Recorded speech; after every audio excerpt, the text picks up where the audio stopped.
Ok. A ver, continuaremos. Habíamos visto hasta estructuras repetitivas. Habíamos visto, lo último que habíamos visto en la anterior clase era esto. Y ahora nos faltaría hacer la prueba de funciones y procedimientos. Ok, entonces voy a abrir Visual Basic.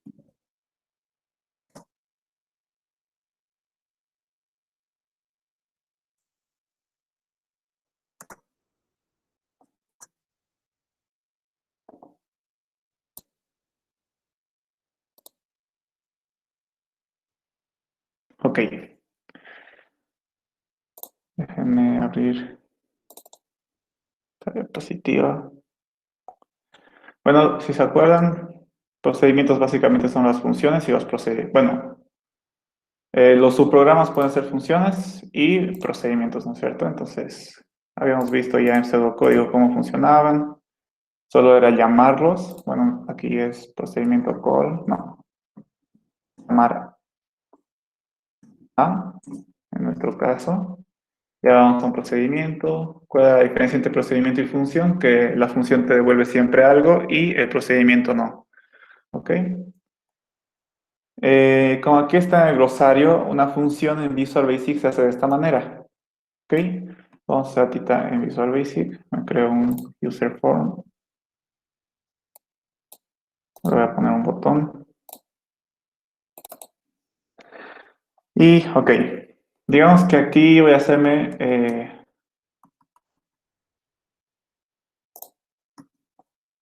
vamos a ver primero procedimientos.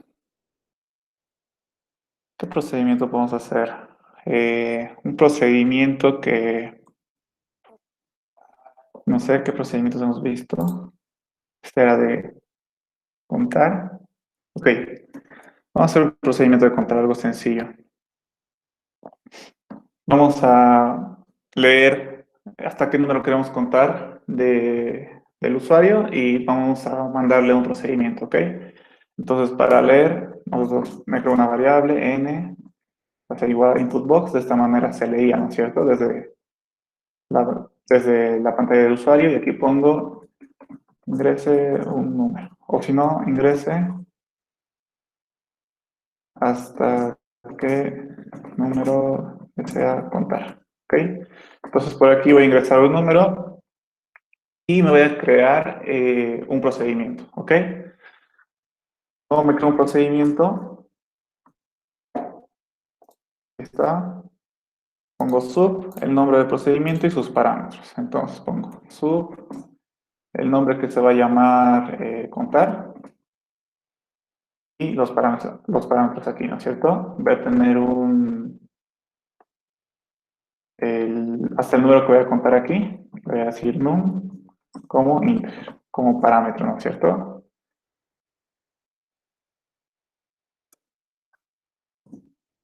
¿Ya? Y directamente me completa. Y así creo un procedimiento en Visual Basic. Y ahora yo quiero que este procedimiento contar haga lo que dice, ¿no es cierto? Contar. ¿Cómo cuento? Si ustedes se acuerdan, utilizaba una estructura repetitiva, ¿no es cierto? Un para para contar del 1 al n. ¿Ok? Entonces, ¿cómo se hace el para en Visual Basic? For. Y digo, ¿desde cuándo? Voy a crear una variable i que va a comenzar en 1, que es el primer número en el que voy a empezar a contar, al num, que es el número que me va a dar el usuario, ¿ok? Hasta este número, ¿de cuánto en cuánto? De uno en uno, ¿no es cierto? Y eso sería mi for. Le voy a poner de una vez su final, que se escribe así, next i. Y aquí, ¿qué tengo que hacer? Pues básicamente esta mi variable i, a medida de que el for se vaya repitiendo, va a ir aumentándose de uno en uno. Prácticamente está contando, ¿ok? Entonces lo único que tengo que hacer es mostrar este i en ese gbox. Esta es la instrucción para imprimir en pantalla. Y solo voy a ir mostrando i, ¿ok? Básicamente, estas tres líneas de código cuentan, ¿ok? Cuentan del 1 hasta el número que nos va a dar, ¿ok? Esta función va a contar hasta el número que le van a mandar por el parámetro, ¿ok? Entonces, si yo quiero contar, aquí lo voy a llamar a este procedimiento. Ustedes, si se acuerdan, en pseudocódigo, para llamar a un procedimiento, teníamos que, ¿dónde está? Leer aquí. Aquí decíamos llamar barra baja a y decíamos el nombre del procedimiento, ¿no es cierto? En Visual Basic es parecido, solo que en inglés. Call y el nombre, contar, ¿ok? Y le mando el parámetro que necesita mi procedimiento. En este caso, necesita el número hasta el cual necesitamos contar, ¿ok? Entonces, el usuario me lo ha dado y lo he guardado en n y ese va a ser mi parámetro aquí, ¿ok? Y así nomás funciona un procedimiento. ¿Ok? Tú te creas el procedimiento y para llamarlo tú utilizas call por delante y después el nombre del procedimiento, básicamente. Entonces, si lo ejecutamos, algo salió mal. Ah, ya. No he declarado mis variables, eso me estaba olvidando. Y estoy utilizando un dim n as integer. ¿Ok? Me declaro mi variable n, donde estoy guardando el número, y después eso lo mando como parámetros, ¿no es cierto? Y aquí igual tengo que declararme mis variables. En este caso solo estoy usando un i, ¿ok? Entonces aquí dim i as integer, ¿ok? Y listo. Este num está aquí en el parámetro, yo no necesito declararlo. Ahora aquí hay algo importante que hay que darnos cuenta. Si se fijan, para este caso, nos hemos declarado la variable por encima del encabezado de este programa, ¿no es cierto? Está por encima. ¿Eso qué significa? Que esta variable es global. Este n lo puedo utilizar tanto aquí, como en este procedimiento que lo acabo de crear. ¿Ok? Entonces, si yo quisiera, podría hacer directamente esto, chao parámetro, no le envío el parámetro. Como es global, entonces aquí directamente puedo utilizar n, ¿ok? Pero lo vamos a dejar como estaba para ver cómo funcionan los parámetros. Pero, por ejemplo, en este caso estoy declarando mi variable dentro de mi procedimiento. Eso significa que esta variable es local, que solo la voy a poder utilizar dentro de este procedimiento. Aquí no me va a servir i. Si digamos i va a ser igual a 7, me va a decir qué es i. No existe i. Entonces, es por eso que aquí, cuando tú declaras una variable dentro del cuerpo de tu procedimiento o función, es una variable local, o sea, solo funciona dentro de este procedimiento o función, ¿ok? Pero si tú te declaras aquí arriba del todo otra variable, aquí podría ser cualquier otra variable, entonces las que están aquí arriba del todo, y si se fijan también lo divide en una línea, estas variables de aquí encima son globales, lo puedo utilizar tanto aquí como aquí o en otras funciones o procedimientos que yo me vaya a crear, ¿ok? En este caso, n no vale la pena que sea una variable global. ¿Por qué? Porque solo lo estoy utilizando dentro de este procedimiento. Entonces, como solo lo estoy utilizando dentro de este procedimiento y en ningún otro procedimiento más, no vale la pena que sea global. Entonces, esta variable, vamos a poner aquí adentro mejor. Listo. Entonces, ahora sí, si yo quiero poner un n aquí, ya no va a reconocer. ¿Por qué? Me va a decir que no existe esa variable. ¿Por qué? Porque el n ahora es local, ¿no es cierto? Solo va a funcionar para este procedimiento. Ok, vamos a hacer la prueba, debería estar bien todo. Vamos a decir que cuente hasta el 5, digamos. Entonces, 1, 2, 3, 4, 5, ¿no es cierto? Igual, si yo pongo 10, lo mismo. 1, 2, 3, 4, 5, 6, 7, 8, 9, 10. Ok, creo que este algoritmo ya lo habíamos visto cuando estábamos viendo estructura repetitiva for, pero en este caso lo he utilizado igual el mismo ejemplo, pero llamando a un procedimiento, ¿no es cierto? Para mostrarles cómo es una llamada a un procedimiento en Visual Basic. ¿Ok? Ahora, ¿qué pasa si yo quiero crear una función? Me creo una función, ¿cómo se crea una función? Aquí está, ¿no es cierto? Era así. Function, el nombre de la función, sus parámetros, y aquí poníamos el tipo de retorno, ¿ok? O sea, de qué tipo va a ser la respuesta que va a dar esta función. ¿Ok? Y así se devolvía un valor de esta función. Entonces, yo me quiero crear una función, se escribe function, el nombre de la función, en este caso, me voy a crear me voy a crear una función que verifique si un número es par o no, ¿ok? Entonces le voy a llamar es par y que va a recibir un número, ¿ok? Va a recibir un número que es el número que quiero verificar, si es par o no. A este número le voy a llamar, no sé, le puedo llamar número si quiero, add integer, ¿no es cierto? Va a ser un entero. Y luego tengo que decir qué cosa me va a devolver esta función. Esta función me va a devolver un booleano. ¿Por qué? Porque cuando yo le dé un número a esta función me va a decir si este número es par o no es par. ¿Verdad o falso? Prácticamente. Entonces, boolean. ¿Ok? Listo, ya está. Este es el encabezado y el final de la función, básicamente.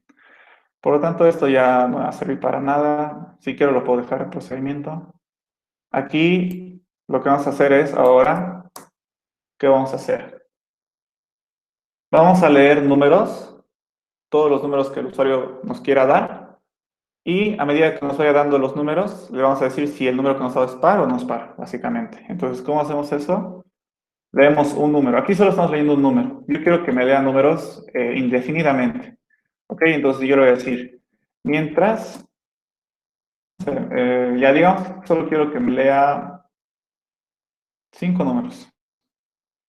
Mientras me voy a crear una variable cont, que va a ser, no, una variable aux, de auxiliar, ¿ok? Una variable auxiliar que va a comenzar en cero, ¿ok? Aux va a comenzar en cero, mejor en uno. Y mientras aux sea menor o igual a 5, que son 5 veces que quiero leer un número, entonces aquí solo va a entrar 5 veces, ¿verdad? Y pongo el final. Entonces aquí estoy leyendo 5 veces un número que me va a dar el usuario. ¿Ok? ¿Qué me falta hacer aquí? Voy a llamar a mi función. ¿Ok? Voy a tener una variable que va a ser la respuesta, que va a ser un booleano. ¿Ok? No lo voy a crear aquí.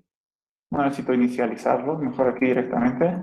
Respuesta va a ser igual a que el resultado que me dé la función es par. Entonces, es par. Y le voy a mandar como parámetro que el número que acabo de leer, ¿no es cierto? Entonces aquí, en respuesta, esta función va a devolver un resultado y lo voy a guardar en esta variable. Y luego simplemente lo voy a imprimir. msgbox y voy a decir, mejor, vamos a preguntar, o vamos a hacer una condicional. Si la respuesta es igual a true, o sea, el número que me acaba de dar es par, entonces, ¿qué vamos a hacer? Vamos a mandar un mensaje. msgbox, vamos a decir, el número es par, básicamente. Y si la respuesta es falso, si no, decimos msgbox, el número no es par, prácticamente. Me estoy equivocando. Listo. Y aquí tengo que poner el endif. Endif, ¿ok? Y prácticamente solo sería eso. ¿Qué me falta aquí? Definir qué va a ir dentro de SPAR, ¿ok? ¿Cuándo un número es par? Cuando es mayor, cuando, no, mentira. Un número es par cuando ese número dividido entre 2 te da como residuo 0, ¿ok? Ya lo habíamos visto en varias clases anteriores. Entonces, ¿qué tenemos que preguntar aquí?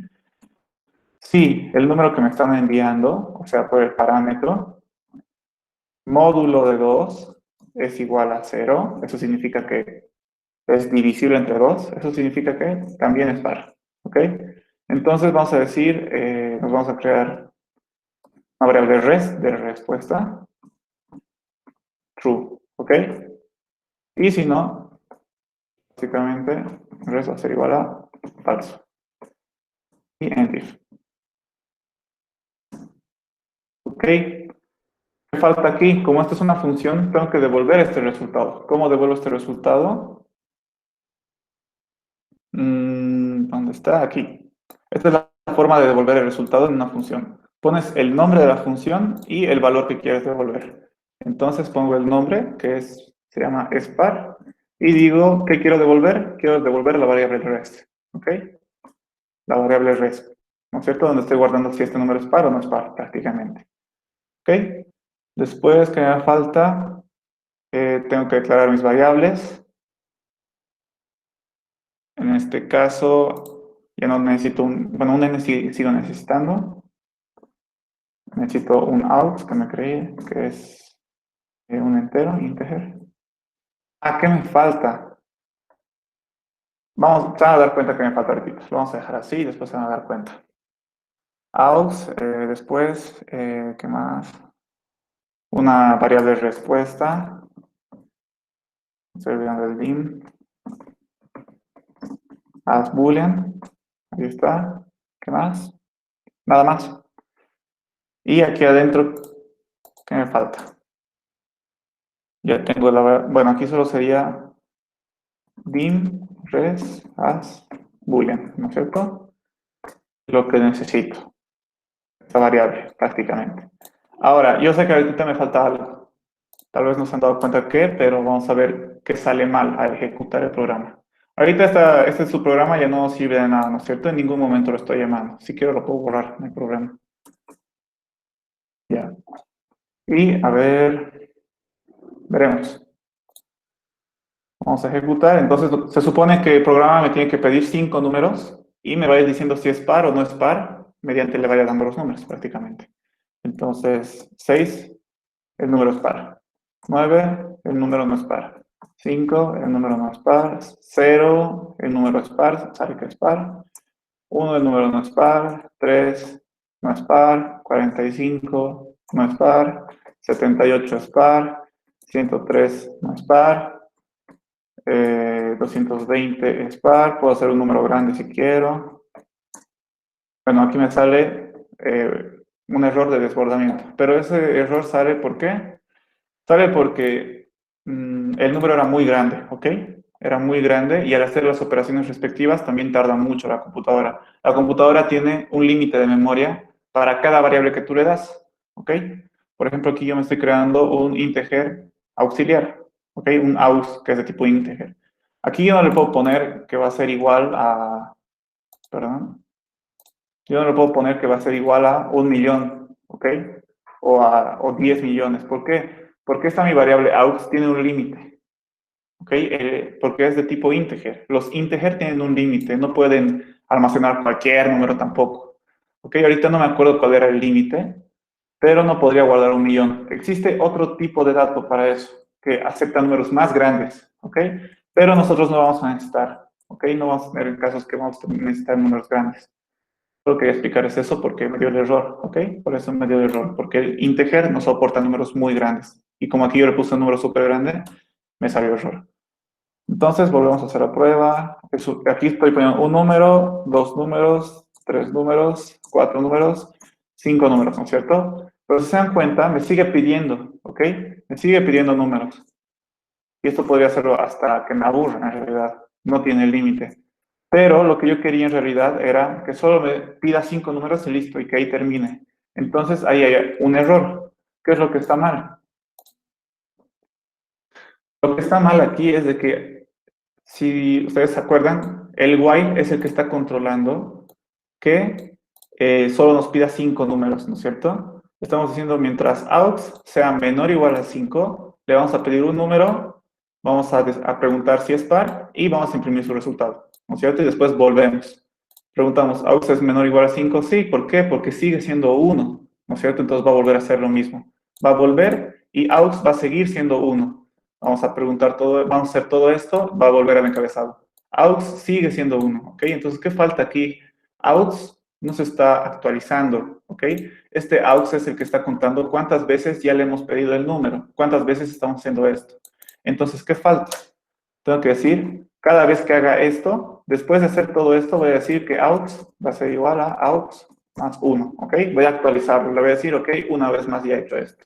Entonces, aux va a ir aumentando a medida de que se vaya ejecutando todo esto, ¿no es cierto? La primera vez va a ser 1, termina de ejecutarse esto, la siguiente va a ser 2, ¿no es cierto? La siguiente 3, la siguiente 4 y en algún momento llegará a 5. La quinta vez va a ser una vez más y ya va a ser 6 después. Como 6 es mayor a 5, entonces va a salir. Y hasta ahí solo habríamos pedido 5 números al usuario. Haremos la prueba. Pongo mi primer número, mi segundo número, mi tercer número, mi cuarto número, mi quinto número y listo. Ahí termina, ¿no es cierto? Hace rato no pasaba eso. Entonces, eso era lo que estaba mal, ¿no ¿no es cierto? Nos faltó poner solo esta instrucción. Con esto quería mostrarles que con que falte una instrucción en su código, a veces puede que no funcione como ustedes quieran, ¿ok? Entonces siempre hay que estar, bueno, no atentos. En realidad, equivocarse y olvidarse de cosas es parte de programar. Por eso siempre se hace la prueba, ¿no es cierto? Hemos hecho la prueba y no salía como queríamos. Entonces, después de hacer esa prueba que no ha resultado, tenemos que buscar dónde está mal, ¿ok? Y yo he dicho, ok, me faltaba esta instrucción, he puesto esta instrucción y ahora funciona bien, ¿ok? Entonces, básicamente eso sería. Así funcionarían las funciones y los procedimientos. ¿Alguna duda sobre esto? No sé si me han pedido más permiso para entrar. No. Con eso ya terminaríamos de ver todos los elementos que hemos visto en pseudocódigo y ya los hemos probado en Visual Basic. Tal vez podríamos hacer un ejercicio. A ver, denme un rato. Déjenme pensar un ejercicio interesante. Mm, Ya haremos un ejercicio antes de pasar a vectores para que ustedes más o menos se den cuenta cómo nosotros hacemos, ahora resolvemos problemas en Visual Basic. Bueno, nosotros sabíamos que cuando estábamos llevando pseudocódigo, nosotros teníamos como un algoritmo para resolver problemas, ¿no es cierto? Que era este, que primero era leer y entender el problema, pensar en cómo lo resolveríamos, luego ordenábamos nuestras ideas y al final hacíamos el pseudocódigo. Y ahora lo que vamos a hacer es código en vez de pseudocódigo, ¿ok? Esta regla sigue siendo la misma. Vamos a seguir estos tres primeros pasos, obviamente, solo que el cuarto, en vez de hacer pseudocódigo, vamos a hacer código, básicamente. Haremos un ejercicio. Mm,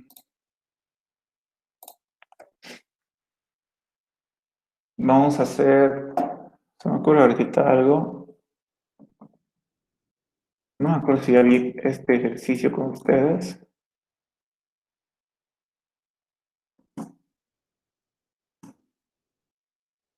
No me acuerdo, me dicen si ya lo hicimos. Si no, lo hacemos nomás.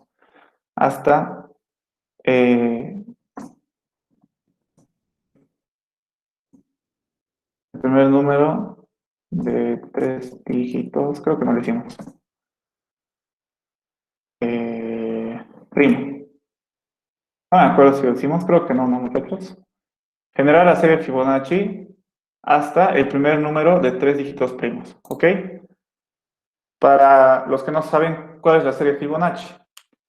La serie Fibonacci, un rato, Fibonacci, es la siguiente, ¿ok? Es una secuencia de números prácticamente, pero no es una secuencia de números de 1, 2, 3, 4, 5, 6, sino es bien peculiar. Comienza con el 0, luego va el 1, luego va otra vez el 1, luego va el 2, luego va el 3, no sé si ya lo vieron con la listen, luego el 5, luego el 8, luego sería el 13, luego sería el 21, creo, y así sucesivamente.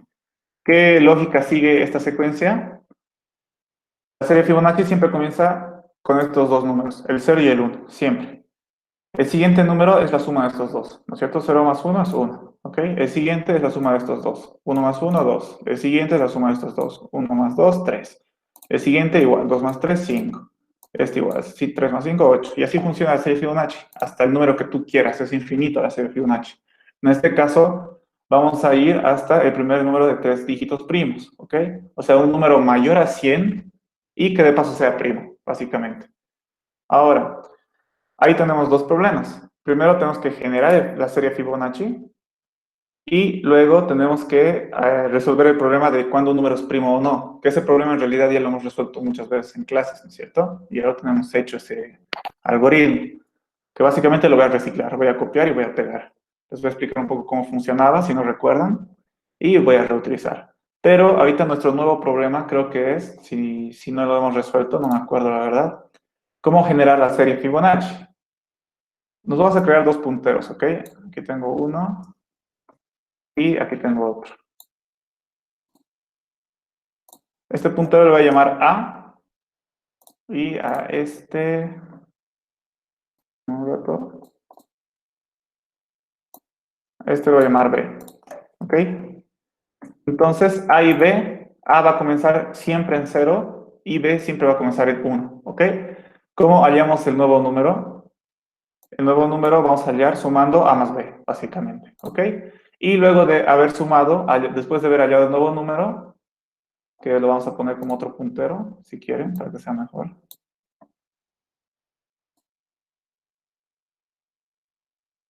Ahí, este va a ser el nuevo número.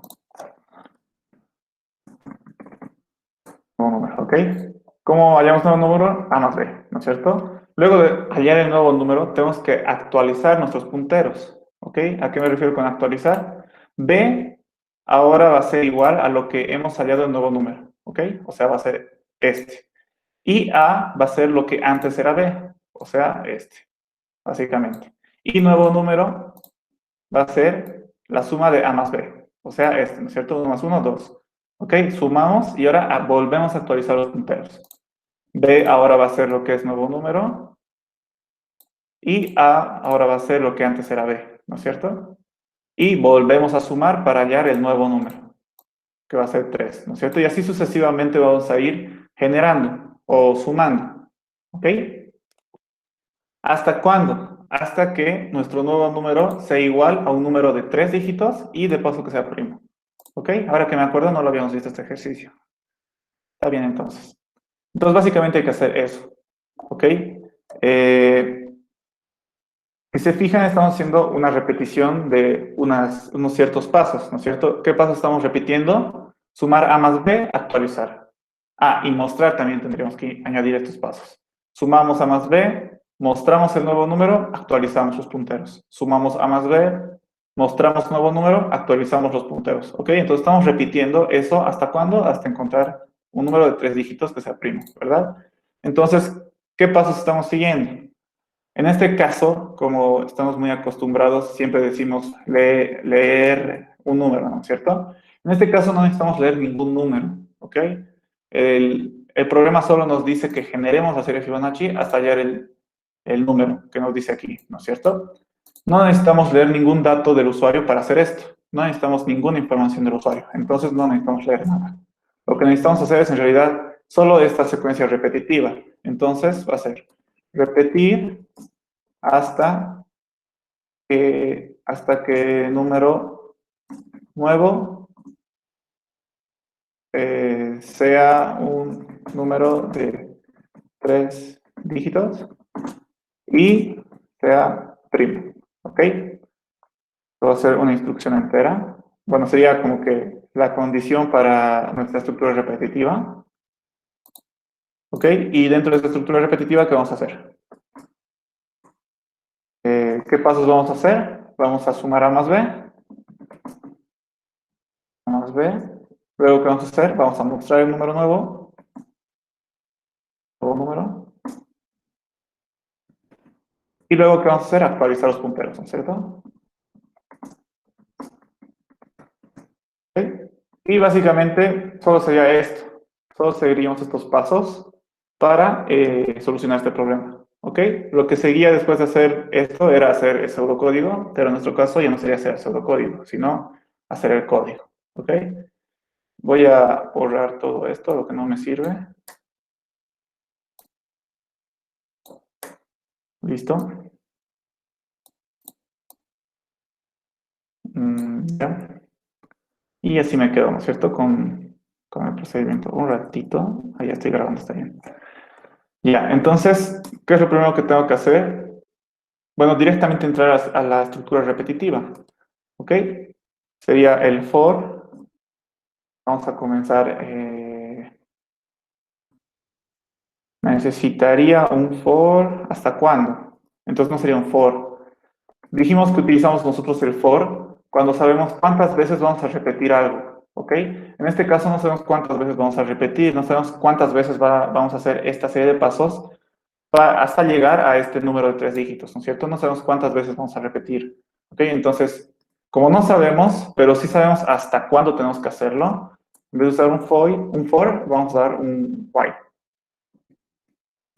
Mientras, while,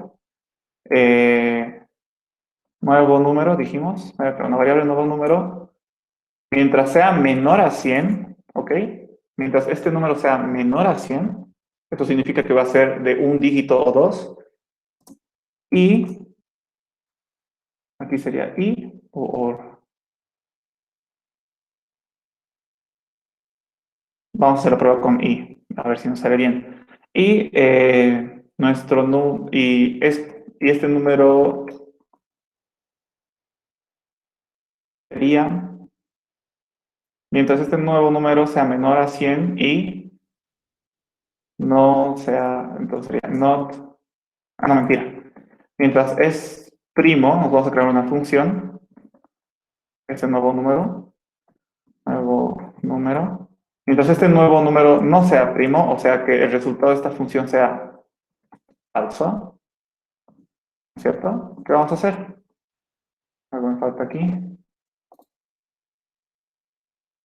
Nuevo número, while. Creo que es porque no me he creado mi variable nuevo número. Nuevo número. Va a ser inicialmente 0, ¿ok? Entonces, no. En while, en un ratito, vamos a realizar el glosario. Ujú. ¿Está bien? No sé por qué no me está saliendo aquí. Le pongo entre paréntesis. Ah, ya. ¿Qué son? No se pone then en el while, solo se pone if. En el if se pone el then. Entonces esto ya debería estar bien. Ahora sí está bien. ¿No es cierto? Entonces, mientras mi nuevo número sea menor a 100 y no sea primo, entonces vamos a entrar a hacer esto. ¿Ok? ¿Qué vamos a repetir aquí adentro? Vamos a sumar a más b.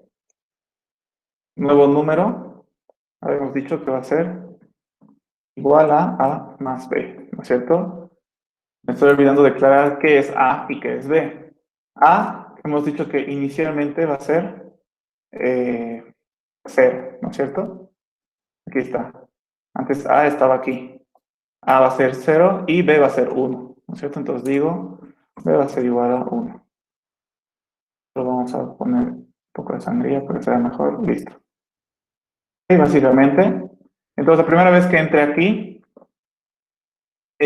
nuevo número va a ser 1 más 0, ¿no es cierto? Entonces nuevo número va a ser 1. Luego tenemos que mostrar el nuevo número. Entonces, msgbox, mostramos nuevo número. ¿Listo? Y luego tenemos que actualizar nuestros punteros. ¿Cómo actualizamos nuestros punteros? Bueno, primero tendríamos que decir A va a ser igual a lo que es B, ¿no es cierto? Y B va a ser igual a nuevo número. Básicamente, estoy actualizando los punteros, ¿no es cierto? A ahora va a ser lo que está en B y B ahora va a ser lo que hemos salido de un nuevo número, básicamente, ¿no es cierto? Estamos actualizando los punteros. ¿Y qué más? ¿Qué más nos falta actualizar? Nada más, ¿ok?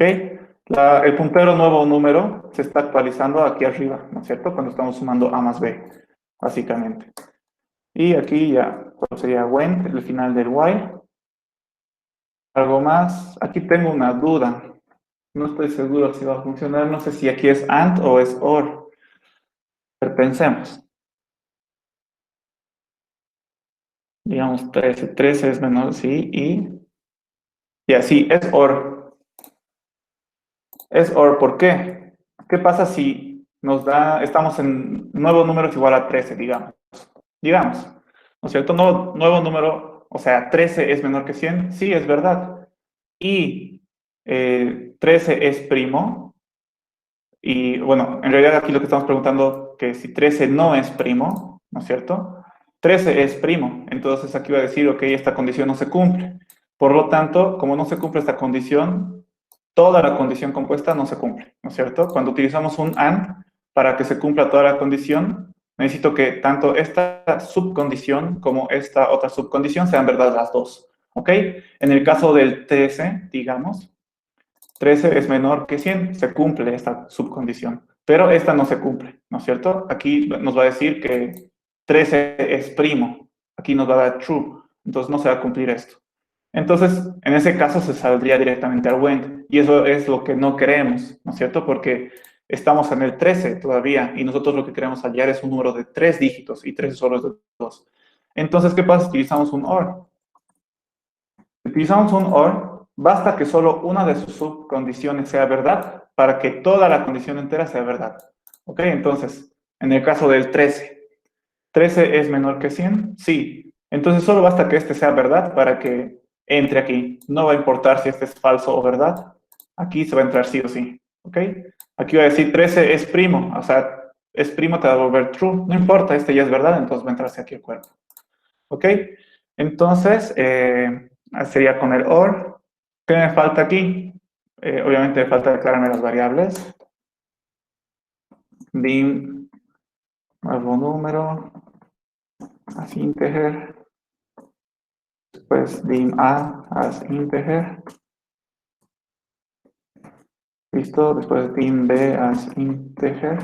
Ok. Después, ¿qué más? Nada más son esas variables. Y me falta crearme mi función, ¿no es cierto? Mi función. Entonces, me creo una función. ¿Cómo se crea una función? Function, pongo el nombre, es primo, creo sus parámetros. Aquí voy a recibir un número. Número as integer, es un entero lo que recibo. ¿Ok? Y que va a devolver un booleano, ¿no es cierto? Un booleano. El resultado de esta función va a ser verdad o falso, ¿no es cierto? Si este número es o no es primo. ¿Cómo verificábamos que un número era primo? Eso vamos a ver ahorita. Vamos a revisar. Estaba en pseudocódigo. Eso habíamos visto cuando estábamos aprendiendo estructura repetitiva para, creo. Aquí está. Aquí habíamos visto un ejemplo, bueno, habíamos resuelto como cuando un número era primo, ¿no es cierto? Básicamente lo que hacíamos era el número que nos dan, dividirlo desde el 1 hasta el mismo número, ¿no es cierto? ¿Y qué hacíamos mientras dividíamos esto? Por cada número que dividíamos teníamos que verificar si era divisor o no. O sea, si dividíamos, por ejemplo, en este caso 7 dividido entre 1 da 0, significa que es divisor, ¿no es cierto? En este caso no es divisor porque nos da otro número que no es 0. Entonces lo que hacíamos era ir dividiendo desde el 1 hasta el mismo número, en este caso hasta el 7, e ir contando cuántos divisores tiene. En este caso solo tiene 2 y por eso 7 es primo, porque solo tiene 2 divisores, que es el 1 y el mismo, ¿no es cierto? En esos dos casos te da 0 de residuo. En cambio con el 6 nos daba 4 divisores, ¿no es cierto? Que eran el 1, el 2, el 3 y el 6. Eso significa que el 6 no es primo, básicamente. Y aquí habíamos hecho su pseudocódigo, ¿no es cierto? Ahora lo que vamos a hacer es utilizar esto mismo. Ok, sería hasta por aquí. Vamos a modificar un poco porque en realidad esto estamos leyendo un número del usuario. Nosotros no necesitamos leer un número del usuario. Nosotros ya tenemos el número en el parámetro. Ok, entonces vamos a comenzar a hacer desde aquí hasta aquí. Nosotros no necesitamos mostrar. Voy a copiar y voy a ir modificando aquí adentro. ¿Ok? Obviamente me sale error porque estoy hablando de pseudocódigo, ¿no es cierto? Lo voy a pasar a Visual Basic. Entonces aquí me estoy creando una variable divisores, ¿ok? Aquí era una flechita, pero en vez de flechita aquí se pone igual, ¿no es cierto? La asignación. Y aquí estoy haciendo el encabezado del par. Y en Visual Basic se hace así. Por, ¿cómo era? Cont, que va a comenzar en 1. ¿Hasta cuál vamos a ir? Hasta el número que nos dan. Hasta el número. ¿De cuánto en cuánto? De 1 en 1. ¿Ok? De 1 en 1. Ahí estaría bien. Básicamente ese for es lo mismo que este. ¿Ok? Lo mismo. Luego, el fin del for sería aquí. El fin para, que en Visual Basic se pone next y, bueno, en este caso no es next y, es next cont. ¿Ok? Cont, ¿por qué? Porque aquí estoy utilizando esa variable, ¿no es cierto? En su encabezado. Y lo de aquí adentro ya hay que modificar, ¿no es cierto? Aquí era residuo, era asignación, o sea, igual. Y aquí el módulo ya es así, mod, ¿ok? ¿Listo? Allá vamos al residuo y aquí es una condicional. Si residuo es igual a 0, entonces if residuo es igual a 0, entonces Vamos aquí, divisores, vamos a aumentar en 1. Entonces, divisores va a ser igual a divisores más 1, básicamente. Y aquí en vez de poner fin-si, es el end-if, ¿cierto? Es como simplemente traducirlo de español a inglés casi. Algunas cosas cambian, por ejemplo el for, pero después casi todo es traducirlo. Y luego, aquí lo que estamos haciendo es preguntando, ¿no es cierto? Si los divisores que hemos contado es igual a 2, significa que es primo, ¿no es cierto? Entonces, preguntamos. Si divisores es igual a 2, entonces hacemos esto, ¿no es cierto? Aquí lo que hacíamos era, ¿qué hacíamos? Guardábamos el mensaje en una variable respuesta. Entonces aquí sería igual. Pero en vez de guardar un mensaje, aquí lo que queremos, lo que vamos a devolver es un booleano, ¿no es cierto? ¿Verdad o falso? Entonces no vale la pena guardar un mensaje. Eso no es lo que queremos. No queremos un mensaje, sino queremos un booleano. Entonces, si los divisores que hemos contado es igual a 2, eso significa que el número es primo. Por lo tanto, nuestra respuesta debería ser true, ¿no es cierto? Eso es lo que queremos devolver. Y si es más de 2, entonces nuestra respuesta va a ser igual a false, básicamente. Ok, aquí tengo que cambiar el si no por el else. Y aquí el fin-si por el end-if.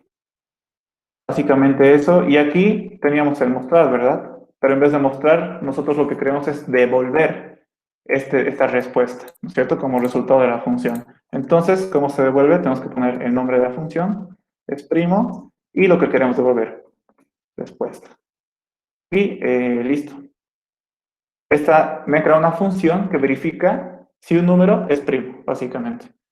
Entonces aquí estoy creándolo y aquí lo estoy llamando, ¿no es cierto? Y aquí mismo, donde he subrayado con azul, va a reemplazarse por lo que va a retornar esta función, ¿ok? Si aquí, por ejemplo, va a decir, si me ponen el 13, si nuevo número igual a 13, entonces aquí va a ser true, ¿no es cierto? Y vamos a preguntar, true es igual a false, falso, ¿no es cierto? No se cumple esa condición, ¿ok? Pero ¿qué pasa si... vamos a dejarlo como antes. Si aquí, en vez de nuevo número que era 13, ahora le pongo, no sé, es 6, que no es primo. Entonces aquí me va a decir false, ¿no es cierto? False es igual a false, sí, entonces se cumple, ¿no es cierto? Entonces, eso es lo que pasa por dentro, ¿ok? Nosotros lo vamos a dejar a la llamada de la función, o sea, así. Por dentro se va a reemplazar automáticamente, aquí, ¿ok? Y va a preguntar si este valor es igual a false, básicamente. ¿Ok? ¿Algo más me estoy olvidando? Creo que no. Estoy generando la serie Fibonacci, aquí. Y, bueno, nada más. Aquí estoy preguntando si el número es primo. Aún sigo dudando un poco del OR, pero a ver, si no sale como queremos, entonces significa que está mal, ¿no es cierto? Entonces lo ejecutaremos. No se olviden, lo que hace este programa es generar la serie Fibonacci hasta el primer número de 3 dígitos que sea primo, ¿ok? O sea, cuando ya pase esta condición, digamos el 100, digamos, ¿no es cierto? 100 es menor a 100, falso, ¿ok? Entonces va a preguntar, ¿el 100 es primo? Va a decir falso. Entonces esta condición sí se cumple, ¿no es cierto? Entonces va a volver a entrar y va a generar el siguiente número. Y así hasta encontrar un número de 3 dígitos que no cumpla esta condición. O sea, que sea primo, ¿ok? Cuando encuentre un número que sea primo, va a dejar de hacer esto y ya ahí terminaría todo. Vamos a hacer la prueba. Comenzamos con el 1. Bueno, en realidad aquí hay un error, ¿ok? Ya he visto un error aquí. Bueno, voy a tener que hacer todo esto. Ya, aquí hay un error. ¿Cuál es el error? La serie Fibonacci comienza desde el 0 y desde el 1, ¿no es cierto? Y nosotros directamente estamos mostrando desde aquí, ¿ok? Y nos estamos olvidando de estos. Entonces, ¿qué tenemos que hacer? Aquí, cuando los creamos, MSGBox, los vamos a mostrar. Ah, y aquí también. MSGBox. Ok, y así vamos a mostrar desde 0, básicamente. Ejecutamos. Ahí está, 0, 1, 1, 2, 3, 5, 8, 13, 21, 34, está bien, 55, 39. 144, 233 y ahí termina, ¿ok? Haremos la prueba una vez más. 0 y 1 son los iniciales, ¿no es cierto? 0 más 1, 1, ¿ok? Después sería 1 más 1, 2. Después 1 más 2, 3. 3 más 2, 5. 5 más 3, 8. 8 más 5, 13. 13 más 8, 21. 21 más 8, 34, creo. 34. 34 más 21, 55. 55 más 21, 89. No. ¿Está bien? ¿O he sumado mal? A ver, haremos aquí. Y después del 21 tendría que venir el 34, luego el 55. Ah, ya sí estaba sumando más. 55 más 34 sería 9. Está bien, 89. Luego tendría que venir, ya veremos. Está bien, 89. Está haciendo bien la suma entonces. Luego viene 144, ¿ok? Sí, está bien la suma. Aquí, si se fijan, ya hemos pasado el 100, ¿no es cierto? Ya es un número de 3 dígitos, ¿ok? Pero el 144 no es primo. Entonces tengo que seguir generando. ¿Por qué? Porque tengo que generar el Fibonacci hasta el primer número de 3 dígitos que sea primo. El 144 sí cumple que es primo, o diré que tiene 3 dígitos, pero no es primo. Entonces tiene que seguir generando. Luego genera el 233. Este 233 supuestamente ya es el primo, ¿no es cierto? Porque aquí termina. Eso lo podemos comprobar. Vamos a venir aquí.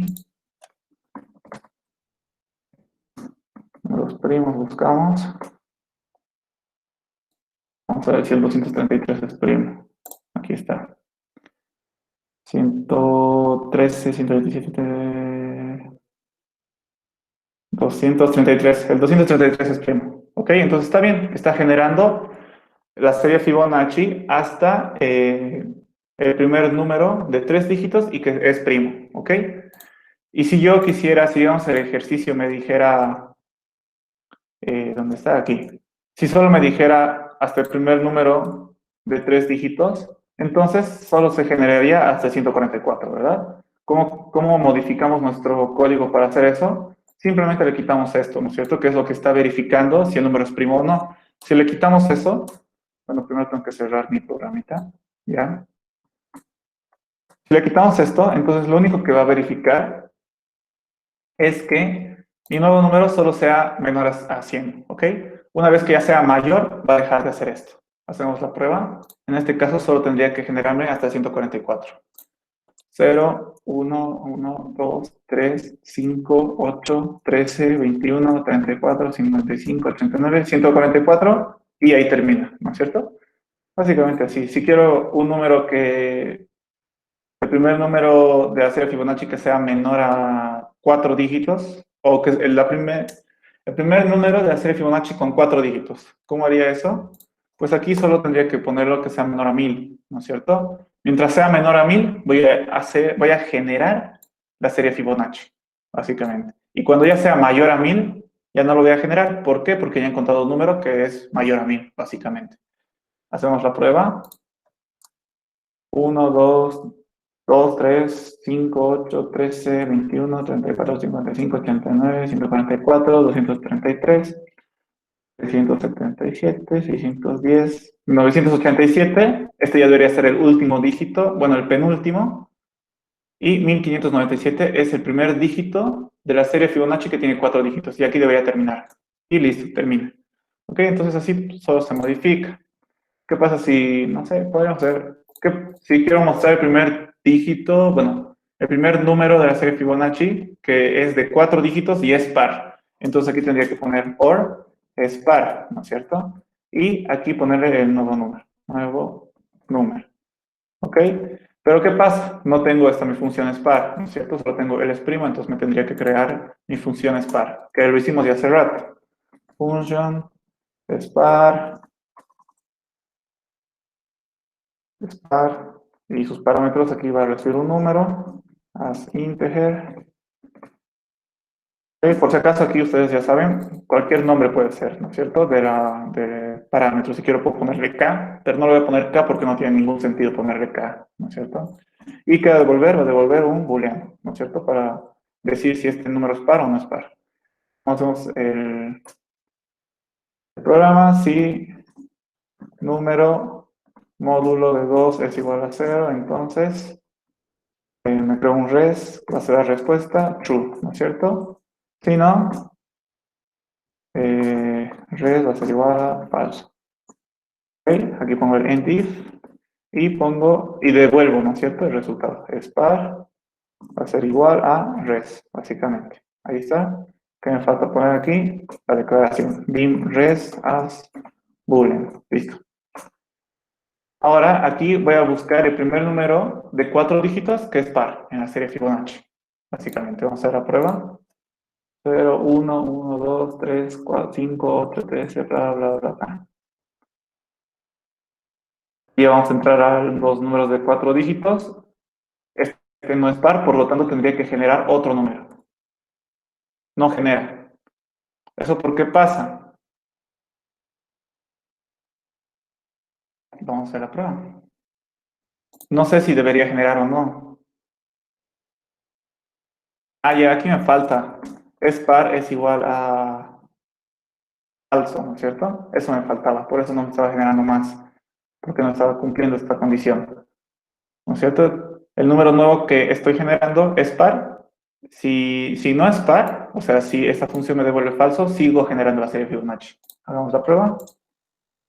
Otra vez. Aquí ya vamos a entrar. Este no es par. Este ya es par. Entonces, después de este ya no debería generar nada más. Y listo, ya no genera. Entonces, así sería. Así se utilizan funciones, el ciclo while, ya hemos visto después todo lo demás, ¿no es cierto? En el glosario. ¿Dudas hasta aquí, muchachos? ¿Hay dudas?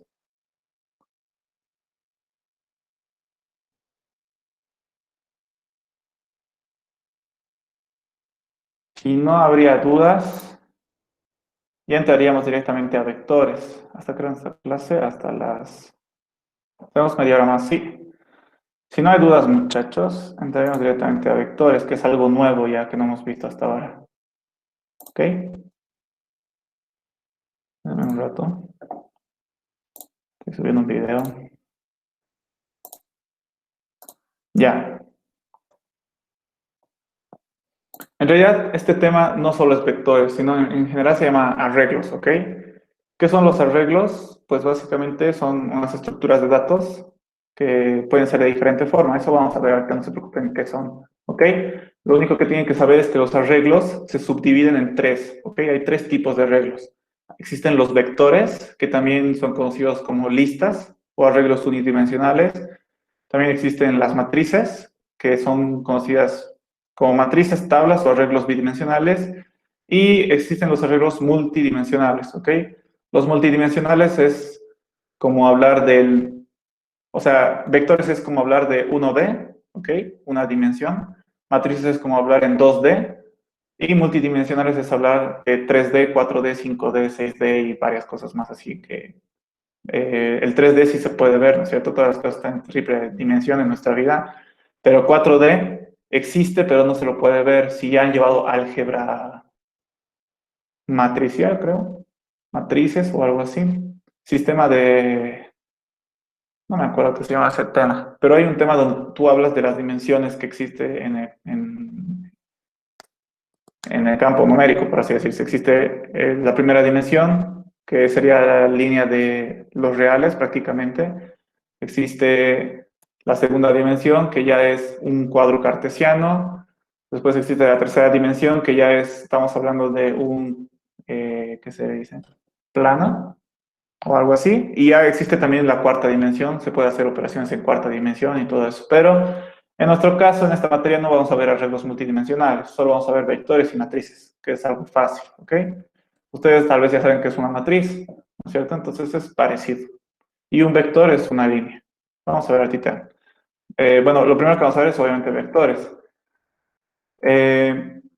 Nosotros ya sabemos que es una variable, ¿no es cierto? Es un campo de memoria, es un espacio donde nosotros guardamos cualquier dato que queremos, ¿no es cierto? Una variable habíamos visto que es de esta forma, ¿no es cierto? Por ejemplo, me creo una variable edad donde guardo una edad que yo quisiera, ya sea una que yo le estoy especificando en el código o una edad que estoy leyendo del usuario, ¿ok? Básicamente eso es una variable. ¿Qué pasa si en un problema yo necesito utilizar varias variables, muchísimas, o sea, más de 10, que eso ya es mucho. ¿Ok? Normalmente en un programa, al hacer tú tu programa, solo utilizas, exagerando, 10 variables en una misma función. ¿Ok? Por ejemplo, aquí adentro estoy utilizando una, dos, tres variables. Aquí estoy utilizando una, dos, tres, cuatro. Aquí me he olvidado declarar las variables ahora que lo pienso. Cuatro, creo que cinco. Ah, no, cuatro nomás. Y aquí solo dos, ¿ok? Normalmente solo se utiliza, exagerando, 10 variables. O sea, 10 ya es algo que puede que pase, pero ya es raro, ¿ok? Pero hay ocasiones, problemas, donde te van a decir o vas a necesitar utilizar muchísimas variables. En casos, te van a decir que guardes, digamos, en este caso, 30 edades. Entonces tú vas a necesitar crearte 30 variables para guardar las 30 edades que te puede dar el usuario, ¿ok? En otros casos te van a dar más de 30, te pueden dar hasta 100, hasta 1000 o hasta 1 millón de datos, donde tú vas a necesitar guardarlos para hacer ejecutar tu programa. En esos casos, ustedes ya deben estar pensando cómo se harían, ¿cierto? Sería todo un chorizo de variables en tu programa. Tu programa sería súper largo, ¿ok? En vez de usar variables, lo que se utiliza es un vector, ¿ok? Nosotros habíamos dicho que una variable es como una caja donde tú guardas el dato que quieres guardar y esta caja también tiene un nombre, ¿ok? ¿Qué es un vector? Un vector es una secuencia de cajas, ¿ok? Es una secuencia de cajas que están unidas una al lado de otra y estas cajas también tienen nombres, ¿ok? Como aquí X tiene esta caja de nombres. Estas cajas también tienen nombres, pero sus nombres no van a ser cualquier cosa, ¿ok? En las variables nosotros podíamos ponerle cualquier cosa de nombre.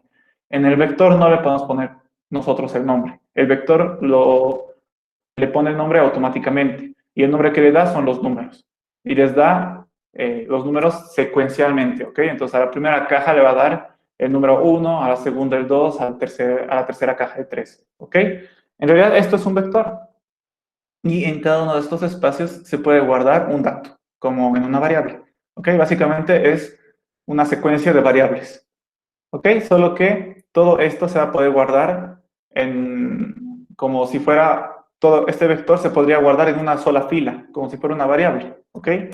Y todo vector tiene un nombre, ¿ok? En este caso a mi vector le estoy llamando edades. ¿Por qué? Porque supongamos que yo quiero guardar mis 30 edades, ¿no es cierto? Entonces en vez de crearme 30 variables, que se llame edad 1, edad 2, edad 3, me creo un vector que se va a llamar edades y ese vector dentro va a ser esto, ¿ok? Una secuencia de cajitas donde tú vas a poder guardar aquí tus 30 edades. Y para acceder a cada una de esas cajas, tú puedes acceder por este número, ¿ok? Si yo quiero acceder a la cuarta edad que he guardado, entonces voy a decir, en el vector edades quiero obtener el valor que está en la posición 4, básicamente. Entonces, todo esto, nos vamos a ahorrar, en vez de poner en 30 líneas las 30 variables, todo esto se puede poner en una sola línea, ¿ok? Cuando tú te creas el vector, básicamente. Entonces, aquí podemos guardar datos, ¿ok? Una cosa igual que tienen que saber es que en un vector solo se puede guardar datos de un mismo tipo, ¿ok? Si yo le digo que mi vector edades va a guardar datos de tipo entero, solo va a guardar datos de tipo entero, ¿ok? No le puedo poner otra cosa, como en este caso, ¿ok? En este caso estoy diciendo que a este vector le estoy poniendo un entero y aquí después una cadena y después un carácter, después un booleano y después un real. Esto está mal, ¿ok? Esto te va a salir error. ¿Por qué? Porque tú defines el vector de un tipo. Pues, si quieres guardar cadenas, puedes tener un vector de cadenas, pero solo vas a guardar cadenas aquí adentro, nada más. Si quieres un vector de reales, entonces te creas un vector que solo va a guardar reales, ¿ok? Y no va a aceptarte un número entero, no te va a aceptar un mensaje, un hola, por ejemplo, que esto es una cadena, ¿ok? Entonces, un arreglo solo guarda datos de un mismo tipo, ¿ok? Y algo más que me estaba olvidando decirles es que a cada uno de estos números que indican la posición de un dato se les llama índice, ¿ok? Entonces, cuando nosotros queramos acceder a un espacio de un vector, vamos a decir en su índice 3 o en su índice 4. A veces también se le dice en su posición, como hace rato les dije, 4 o 5, ¿no? O sea, podría llamarse índice o posición, básicamente. ¿Qué más? Me estoy olvidando. Hay algunos lenguajes de programación que te permiten hacer esto, poner cualquier cosa dentro de su arreglo, sin importar su tipo de dato. Son lenguajes de programación donde tú no necesitas especificar de qué tipo va a ser tu variable. Por ejemplo, tú te puedes crear una variable X y le puedes guardar un número y más abajo le puedes guardar una cadena o un booleano. Pero ese no es nuestro caso, solo sería como para que sepan, ¿no? Un dato curioso, para que sepan que existe ese tipo de lenguajes. Y son hartos en realidad, hay muchos lenguajes que funcionan así. Pero en nuestro caso, nosotros tenemos que especificar de qué tipo son nuestras variables y también nuestros vectores, ¿ok? ¿Cómo se declara un vector en Visual Basic? De esta manera, ¿ok? Aquí me estoy creando un vector, ¿no es cierto? Que va a tener, digamos, aquí estoy diciendo 10 posiciones. Se declara como una variable, básicamente. Digo dim, pongo el nombre que va a tener mi vector, y la diferencia con la variable es de esta parte, ¿no es cierto? Lo que está entre paréntesis. Aquí estoy especificando el tamaño que va a tener mi vector. ¿Ok? Estoy diciendo que va a ir desde el 1 hasta el 10, o sea, lo mismo que este vector. ¿Ok? Y después digo de qué tipo va a ser, as integer, ¿no es cierto? ¿Qué datos va a almacenar este vector? Va a almacenar enteros. Si yo quisiera, podría poner esto, ¿ok? Podría poner desde el 15 hasta el 24, creo que son 10 ya. Sí. Entonces aquí, por lo tanto, la primera posición sería 15, aquí la segunda posición sería 16, la siguiente sería 17, 18 y la última posición sería 24, ¿ok? Pero no tiene sentido hacer eso, ¿no es cierto? Solo va a causar confusión en nuestro programa. Entonces siempre, de que se puede, pero lo mejor va a ser comenzar siempre en uno y hasta el tamaño que tú quieras, básicamente. ¿Okay? Esto es un vector, básicamente. No hay nada más complicado que explicar. Es esto, un vector, donde tú guardas datos y listo. Ahora, ustedes saben, bueno, como les dije, en los vectores se guardan datos, ¿ok?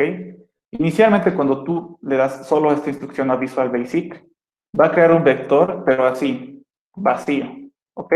No va a tener nada. Por más de que le digas, va a recibir enteros, ya, ok, va a recibir enteros, pero inicialmente va a estar vacío. Entonces, eso significa que tenemos que insertarle los datos. Entonces, los vectores te proveen funciones, operaciones que te permiten manipularlos, ¿ok? Vamos a hablar de tres en específico, que son los más importantes. Existen más, existen muchísimos más, existen más de 20 funciones que tienen los vectores, pero nosotros solo necesitamos tres, ¿ok? Básicamente, la primera operación sería insertar, que vamos, con esta operación vamos a poder meterle datos al vector. ¿Cómo se utiliza esta operación? Tú pones el nombre del vector que te has creado y entre paréntesis pones la posición en la que quieres poner el dato, ¿ok? Y luego pones igual a el dato que quieres poner, básicamente. Por ejemplo, en mi vector edades, en la posición 3 yo le quiero poner el 25, básicamente. Y si se dan cuenta, esto es una asignación, ¿no es cierto? Aquí está la asignación. Este igual significa asignación. Es como si estuviéramos manejando variables normales, ¿ok? Solo que lo único especial de esto sería que le estamos poniendo paréntesis y un número dentro, ¿no es cierto? Eso significa que no es una variable, es un vector. Entonces, dentro del vector edades, en su posición 3, en su índice 3, le voy a guardar el dato 25, básicamente. Entonces, en el vector, en su posición 3 va a aparecer el dato 25 y se va a guardar. ¿Ok? Básicamente así se hace una inserción a un vector. ¿Cómo se obtiene datos de un vector? Esta sería la segunda operación que nos permite hacer el vector con él. ¿Cómo se obtiene? Solo se pone el nombre del vector, del que quieres obtener el dato, y la posición, donde está el dato que quieres obtener. ¿Ok? Por ejemplo, si yo le digo al vector edades, en su posición 2, quiero obtener su dato. ¿Ok? Entonces solo pongo esto. Y el dato me va a devolver, bueno, aquí simplemente me va a devolver el dato que está en la posición 2. En este caso, ese dato lo voy a guardar en esta variable, ¿ok? Edad. Por si acaso, esta variable edad no es obligatoria. Esta asignación no es obligatoria. Lo único para obtener el dato, lo necesario es esto, ¿ok? No siempre necesitas ponerlo a una variable, el dato que vas a obtener. También podrías imprimirlo, ¿no es cierto? Entonces, en este caso, no estoy haciendo una asignación.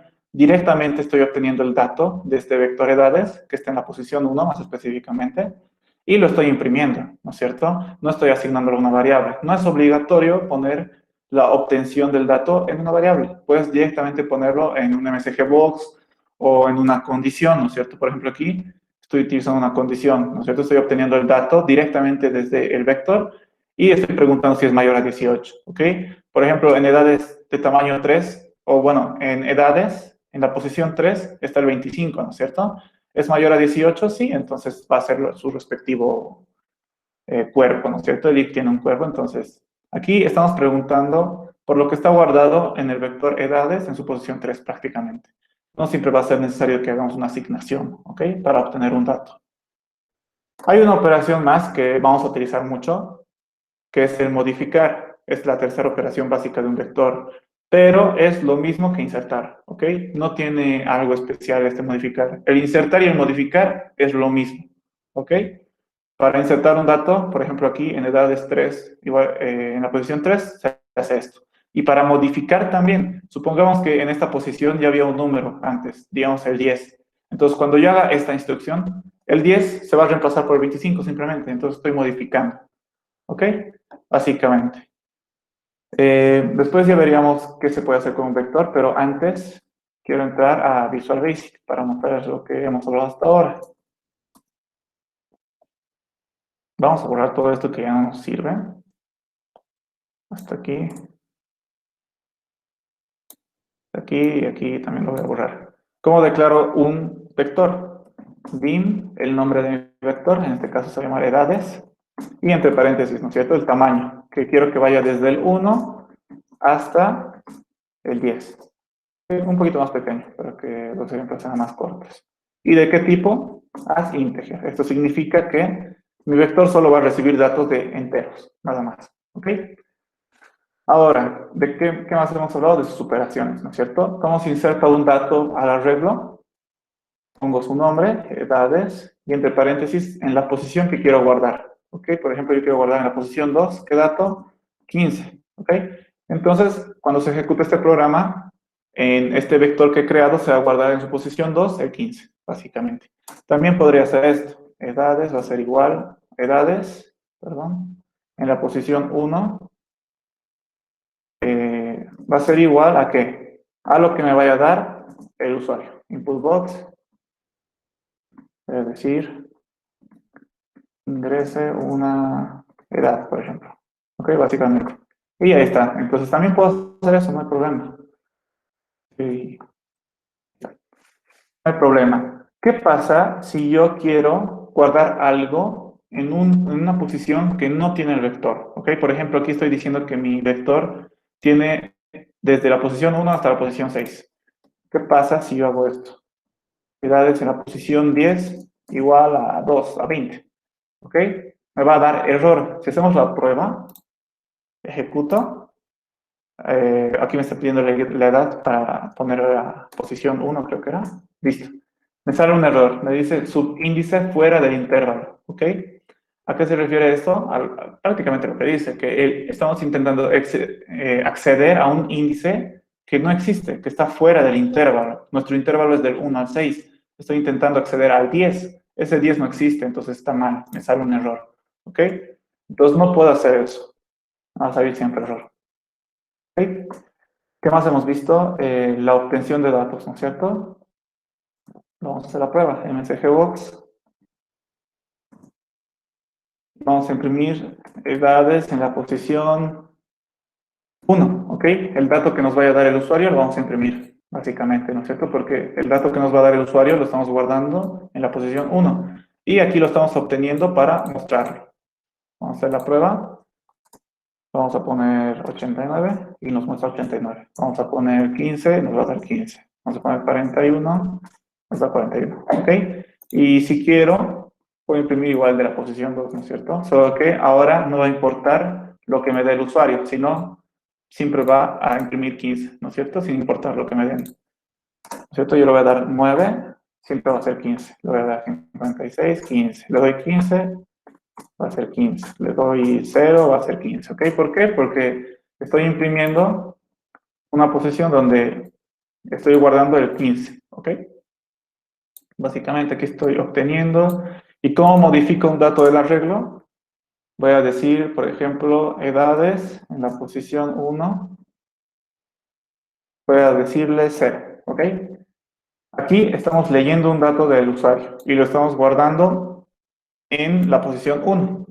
Y luego estoy diciendo que en la posición 1 va a estar el 0. Entonces estamos modificando, ¿ok? Entonces no va a importar lo que ponga el usuario. Si yo aquí imprimo lo que está en la posición 1, siempre va a imprimir 0, ¿no es cierto? Porque siempre lo va a modificar aquí, ¿no es cierto? Primero vamos a pedir, digamos, pone 15, y aquí va a decir, ok, ya no va a ser 15, sino va a ser 0. Y entonces, por lo tanto, siempre va a imprimirme 0. Ok, por ejemplo, 15, 0. Otro número, 0, ¿no es cierto? Entonces, cualquier dato que ponga siempre me va a imprimir 0, porque estoy modificando. Básicamente eso. ¿Dudas hasta aquí, muchachos? No hay mucha ciencia en esto de los vectores. Un vector es una estructura de datos, se le llama. Existen muchas estructuras de datos. Un vector es una estructura de datos, una matriz es una estructura de datos, después existe, no sé, muchas cosas más. Hay una estructura de datos que se llama árbol, que es una estructura muy distinta a lo que estamos viendo. Existen las pilas, pero nosotros no vamos a ver nada de eso. Lo único que vamos a ver es vectores y matrices. Ok, no hay dudas, ¿no, muchachos? Esto no sería vectores. Bueno, por último, una cosa antes de que termine la clase. La siguiente clase ya comenzaríamos a ver qué se puede hacer con un vector. Igual, por si acaso, ya subí videos de esto a mi canal. Si quieren, pueden adelantarse, no hay problema. Algo que siempre se hace con vectores, que siempre se hace, es recorrerlo por completo, ¿ok? O sea, ir por todas sus posiciones. ¿Ok? Ya sea para llenar el vector de datos o para mostrar el vector, o sea, todos los datos del vector, o para modificar todos los datos del vector también. Tendríamos que recorrer todo el vector, ¿ok? Todas sus posiciones, en este caso del 1 al 10, ¿ok? ¿Cómo se recorre un vector? ¿Ok? Para recorrer un vector no existe una operación, hay que hacer un programa o un algoritmo que recorra todo un vector. ¿Ok?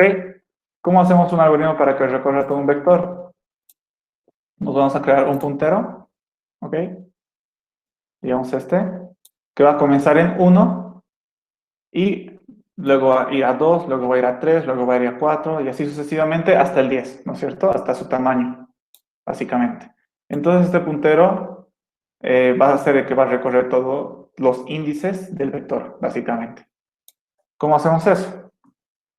Supongamos que nuestro puntero se llama i. Entonces, para recorrer todas las posiciones de mi vector, ¿qué voy a hacer? Voy a utilizar un for, ¿ok? Donde voy a decir que i va a comenzar en 1, mi puntero, y va a ir hasta su tamaño máximo. En este caso es el 6, ¿no es cierto? Mi vector es de tamaño 6.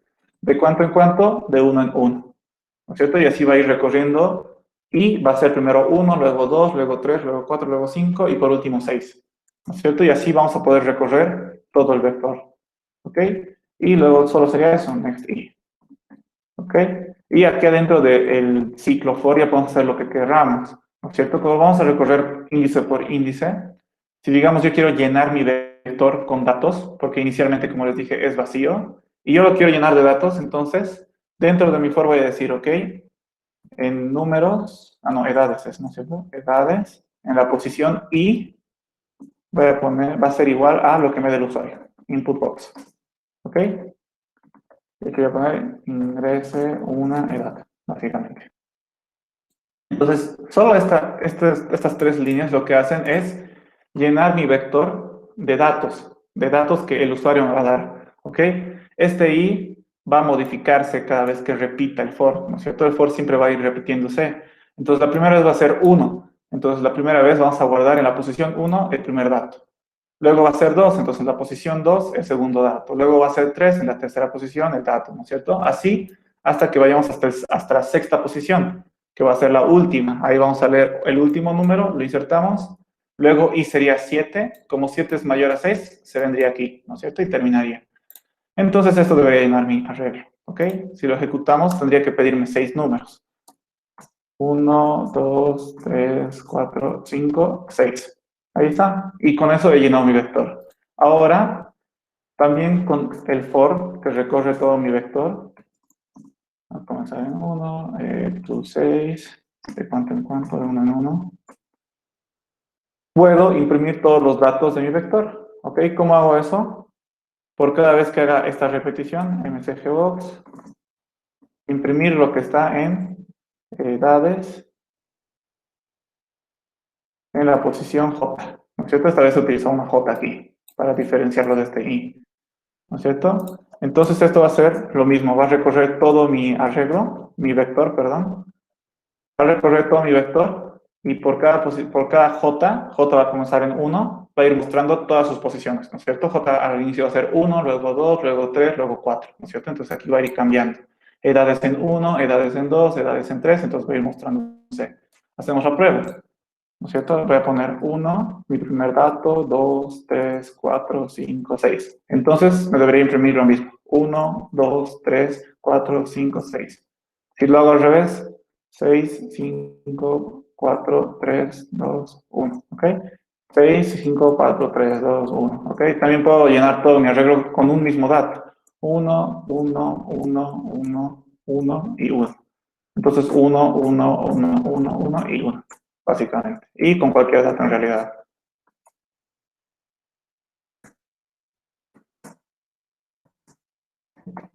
Listo, entonces me va a mostrar todos los datos que están en el arreglo, básicamente. ¿Listo? Ahí está. ¿Ok? Y así se recorre un arreglo, que lo vamos a utilizar un montón. Recorrer el arreglo es normal. Para eso están los vectores, perdón. Los vectores normalmente se los recorren completos, o parcialmente, pero se los recorre. ¿Ok? Por último, antes de que termine la clase, es algo que ya hablé en la anterior clase con ustedes, pero quiero mostrarles ahora una vez más para los que no estaban. Ustedes, si se fijan, por ejemplo, aquí estamos mostrando mi vector, ¿no es cierto?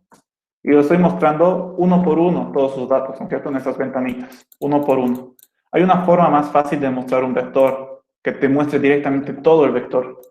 Ya habíamos hablado de esto en la anterior clase, pero al final, para mostrar un vector en tu ventanita directamente, nosotros vamos a utilizar este componente, ¿ok? De este cuadro de herramientas de donde sacamos el botón.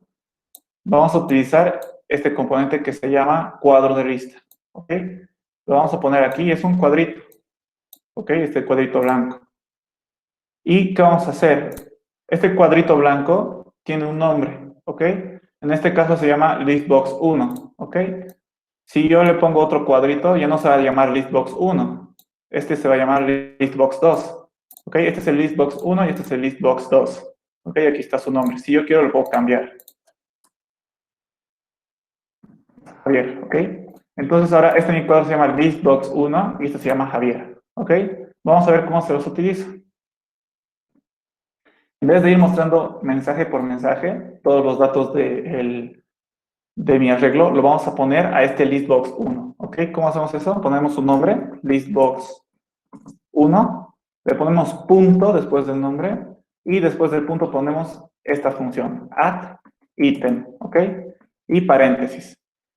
Básicamente le estoy diciendo listbox 1 añadir ítem, ¿ok? Al listbox 1 añadirle ítem. ¿Qué ítem? Entre los paréntesis le digo qué ítem quiero añadir. En este caso, edades en la posición J, ¿ok? Entonces va a llenar todo ese cuadrito blanco, todo este cuadrito blanco lo va a llenar con los datos del vector. Hacemos la prueba. Por ejemplo, cualquier número.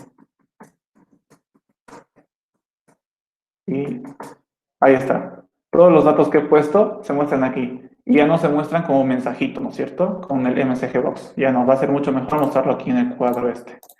¿Ok? Y si quiero ponerlo aquí, entonces, ¿qué hago?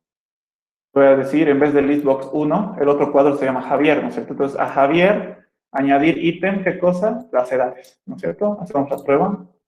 Ejecutamos. Pongo cualquier dato. Y uno hace falta. Listo. Aquí está. Ya. A este cuadro que se llama Javier le he puesto los ítems, ¿no es cierto? Que le da todos todos los elementos de mi vector, básicamente. Y esta es una mejor manera de mostrar un vector, básicamente. Y eso sería todo por hoy, muchachos. ¿Dudas? ¿Alguna pregunta?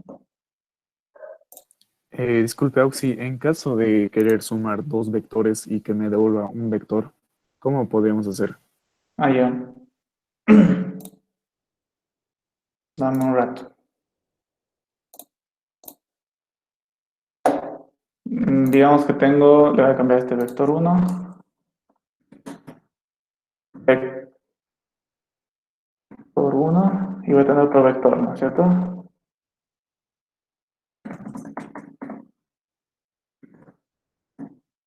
Vector 2, obviamente para sumarlos, supongo que tendrían que ser del mismo tamaño, porque si no, creo que no se podría. Bueno, igual se podría, pero ahorita vamos a ver con el caso de que sean del mismo tamaño.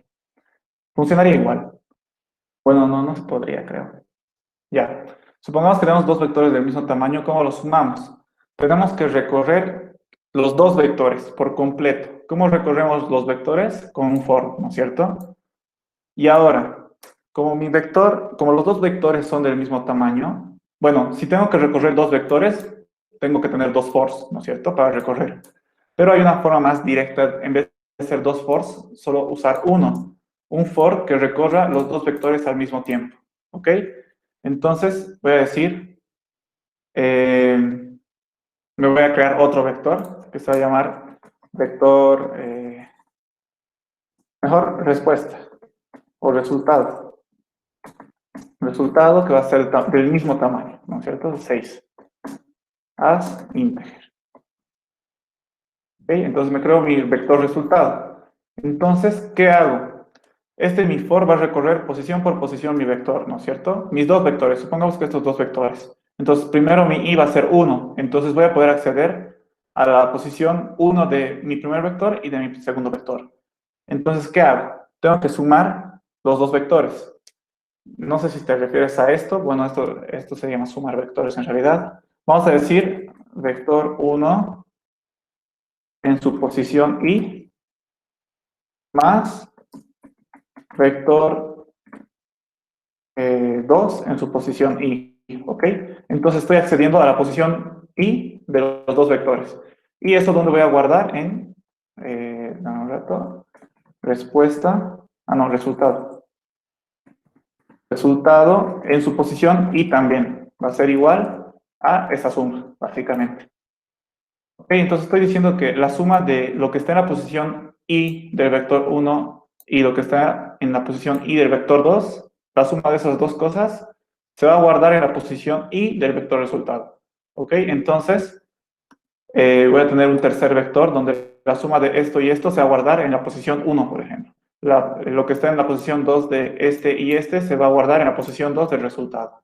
En la posición 3 lo mismo, la suma de lo que está en la posición 3 de este vector y de este vector se va a guardar en la posición 3 del resultado.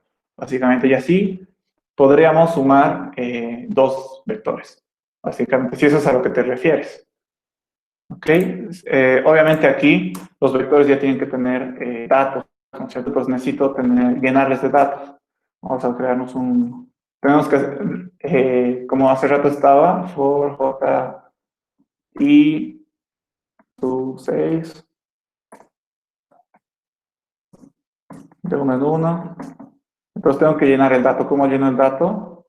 Vector 1 va a ser igual, vector 1 en la posición j va a ser igual a lo que me da el usuario, ¿no es cierto? Tú ya lo llenas con los datos que quieres, ¿no es cierto? Lo voy a dejar así para hacerlo más rápido. Y el vector 2 igual en su posición j va a guardar otro número, ¿ok? Input box. Ahí está. Input.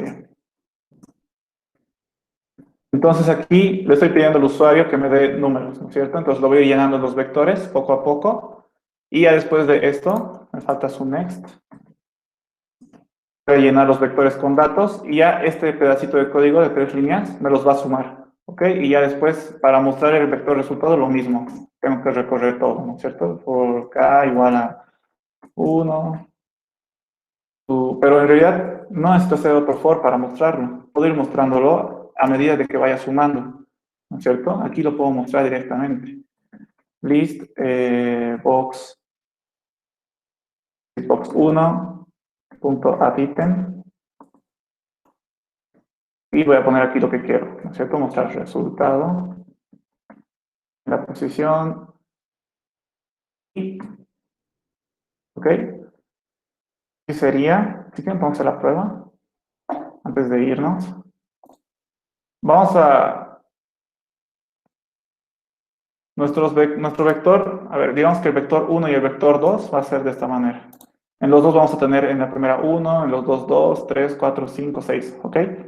Entonces, ¿dónde está? Aquí.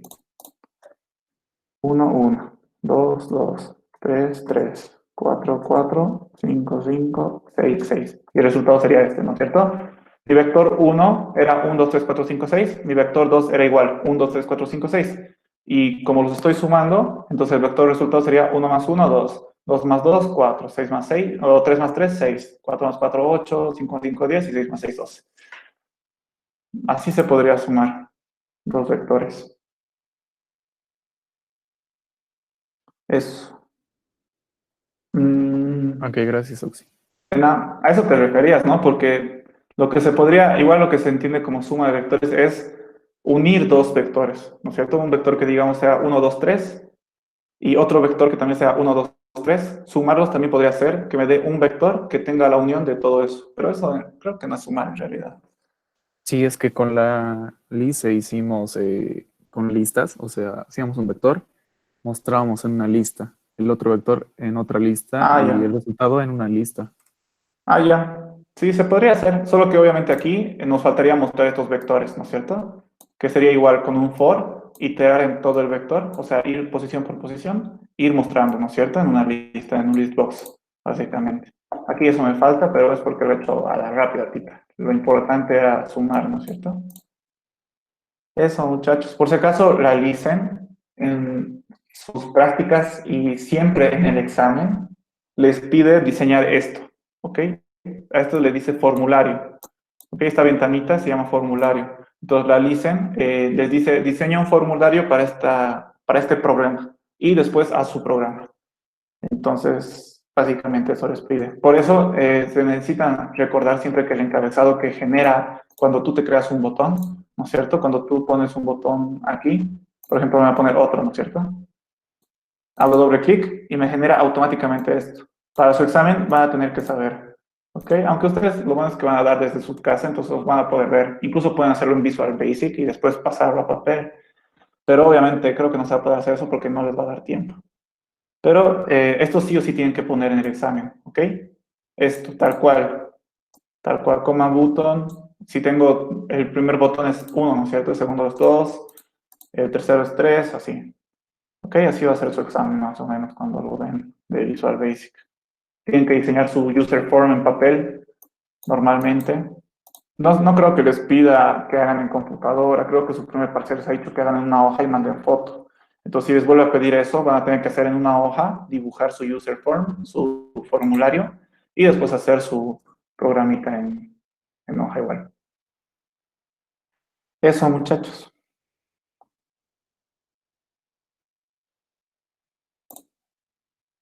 Ahorita, bueno, ya me he pasado de la hora.